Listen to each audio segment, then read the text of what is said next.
Welcome to Living a Full Life podcast. Join us as we explore health topics that encourage raising healthy children, living a healthy life, and living the best life possible. Now, here's your host.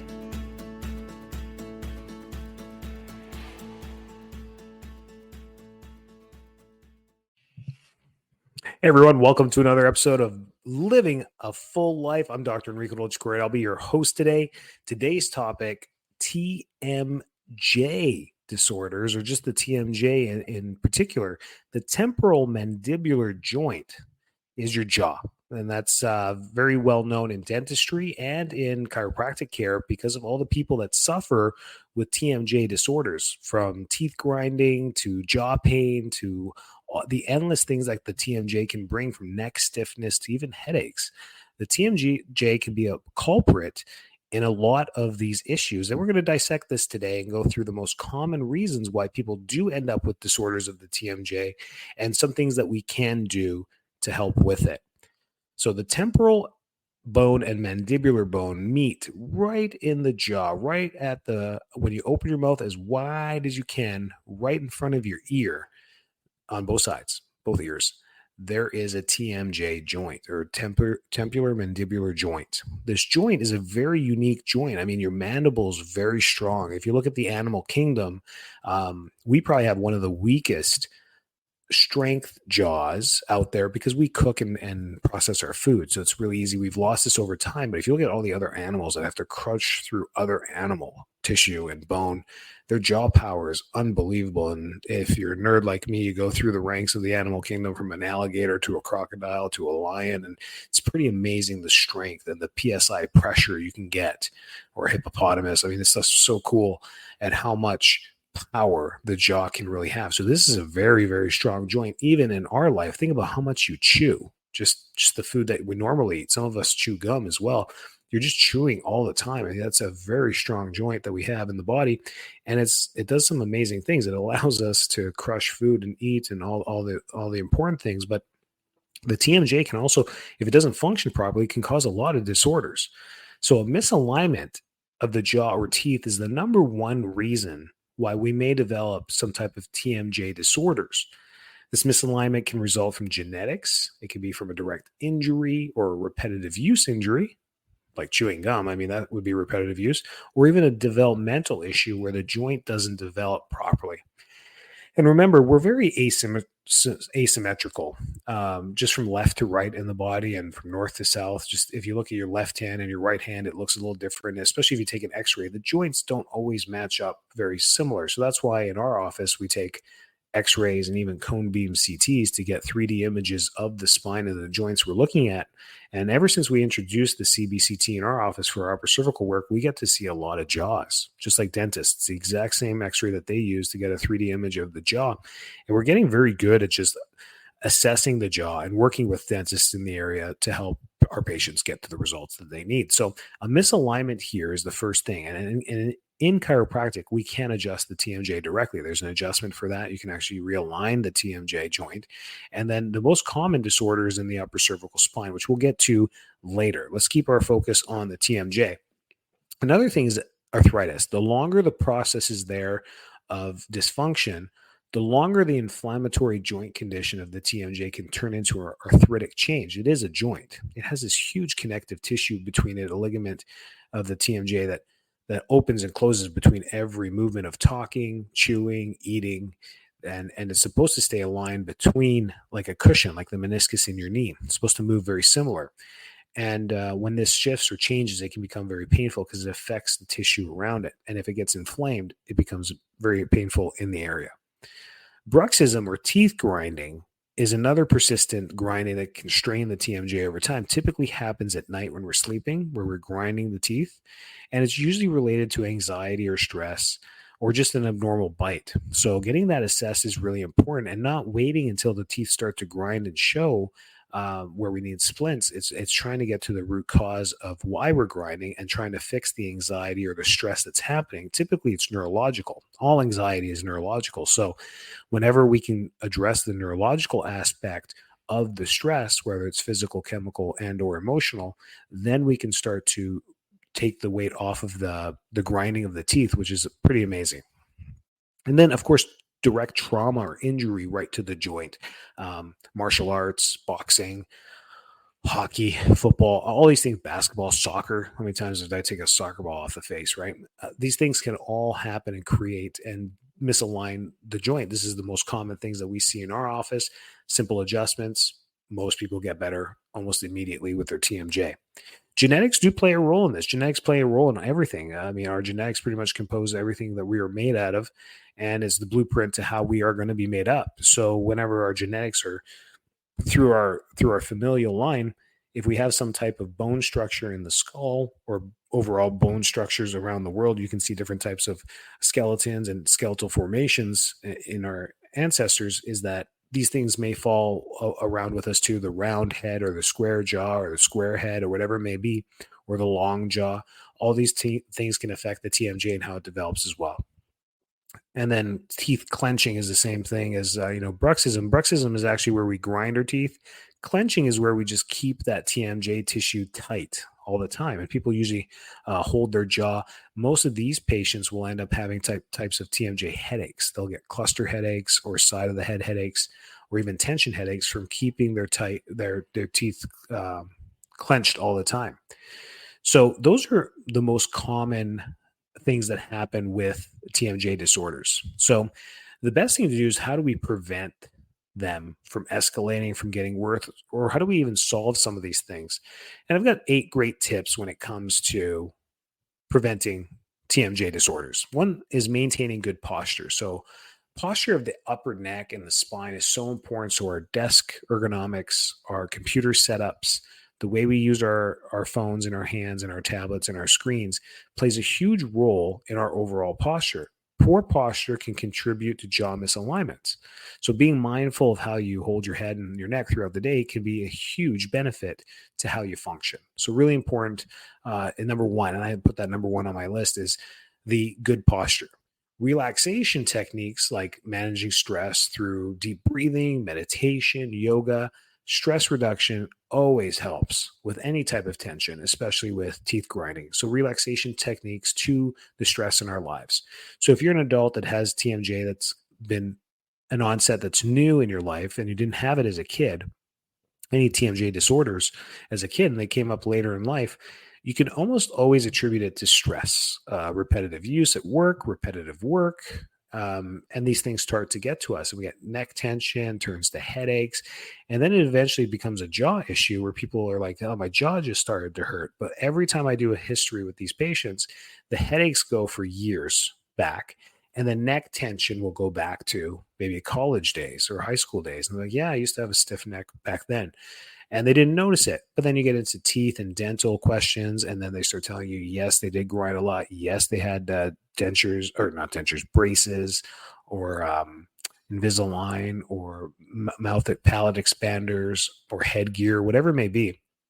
And all these forceful changes of the mouth and the teeth can actually put stress on the TMJ as well. So then we can reverse engineer that and help them reduce stress and use massage techniques and chiropractic techniques, or even acupuncture, to help decrease the actual stress in the jaw. When we do get inflamed, we want to minimize habits like chewing gum or biting on hard objects. These can limit or minimize a little bit of the strain on the TMJ joint. Avoid excessive jaw movement is this rule here, is number 3. And then we can start to get into gentle jaw exercises, performing these exercises that are recommended by a physical therapist or your chiropractor or your dentist can improve jaw mobility and reduce the tension in there as well. So many small muscles in the jaw that make up our face, from the facial muscles to the pterygoid to the temporal to all these muscles that are in there. We can actually use techniques of trigger point, massage pressure techniques, light pressure techniques, deep pressure techniques to help release those small muscles that may be causing TMJ inflammation. We also go to a balanced diet here as well. Eating an overall balanced diet helps with TMJ issues, because any type of deficiencies can contribute to tightness, muscle tightness. And if the muscle tightness starts to affect the face, pretty easy to get the TMJ involved with all this. Then we can get into these custom mouth guards that are unique, and most dentists will be able to help you with this. If you grind your teeth, you need to wear a custom fitted mouth guard to protect the teeth. That's why we do this. However, it's a double-edged sword because once you put in a piece of plastic into your mouth, you're changing the opening of the mouth. Now the jaw has to stay a little bit wider at night and stay open a little bit wider, which can also cause more TMJ issues. So this is something that has to be obtained through a dentist and checked back and forth to make sure that it's fitting you properly and not leaving you with any tightness in the mouth. Unfortunately, for some patients, we have to limit caffeine and stimulus and stimulants that they may be taking, especially like coffee, because that can amp up their stress too. So sometimes I've had success with tough cases to start eliminating caffeine, looking at their diet, and doing the myofascial work on their mouth. That trio is where we start to put things at bay. And they end up realizing that the stress level of their life was pretty high, and they were coping with certain lack of foods, to be honest with you, lack of nutrients, and overstimulating themselves with coffee and or caffeine. And that's typically the negative cycle that ends up doing that. And it's through that we end up helping them with that. So hydration as well plays a huge role. Just like any muscle in the body, we have to stay properly hydrated. So those are the things that we can do to help prevent TMJ from ever happening, or to help from TMJ disorders from getting worse. Okay.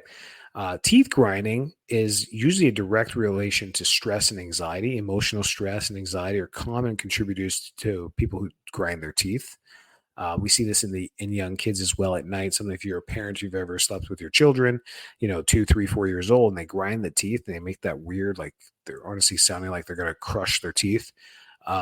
That's a unique thing. That's usually some type of deficiency that's going on. Whole Foods will solve this. You just have to change it up their diet a little bit, give them a whole different array of fruits and vegetables, and they typically change quite quickly. They will talk to you very quickly as far as deficiencies with little things like that happen through the nervous system at night. Night is an interesting thing with pediatrics, but with adults, it's usually your spouse or someone else that tells you, dude, you're grinding your teeth. What is going on? And it's usually related to stress and anxiety. A misaligned bite or a malocclusion and a normal bite can usually lead to teeth grinding as well. This is where we have just a mismatch of the upper and lower teeth that cause, the teeth to grind just by eating or chewing. And this, again, is a dental thing that we have to go and get assessed properly through dentists.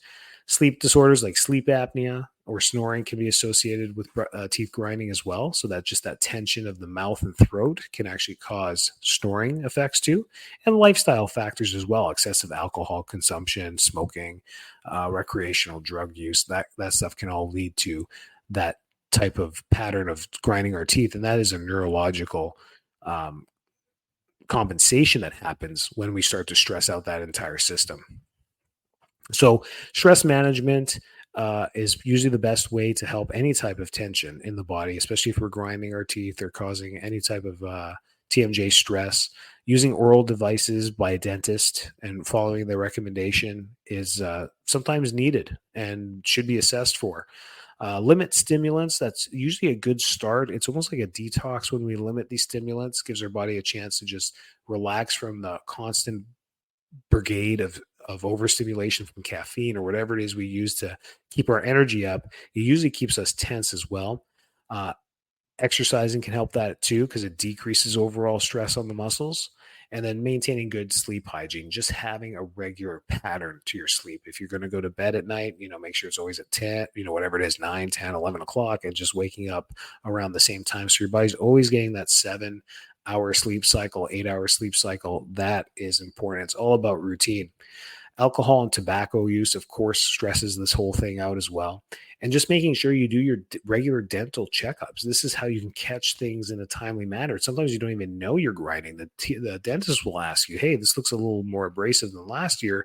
Are you grinding your teeth? And you'd be like, I don't know. And they'll quickly check it out and they'll be like, I think you are. Here's a little mouth guard or a splint to help prevent the teeth from grinding down. Let's recheck again in 6 months. So it's really essential to use your healthcare team properly to maintain this specific area of the body. The TMJ is such a unique one. It's also a very stubborn area anatomically, just because of how it's made. it's just a very difficult joint to work with. It's a very difficult joint to diagnose, but it's so important with everything that we do, from chewing and everything from a day-to-day basis. So really important there.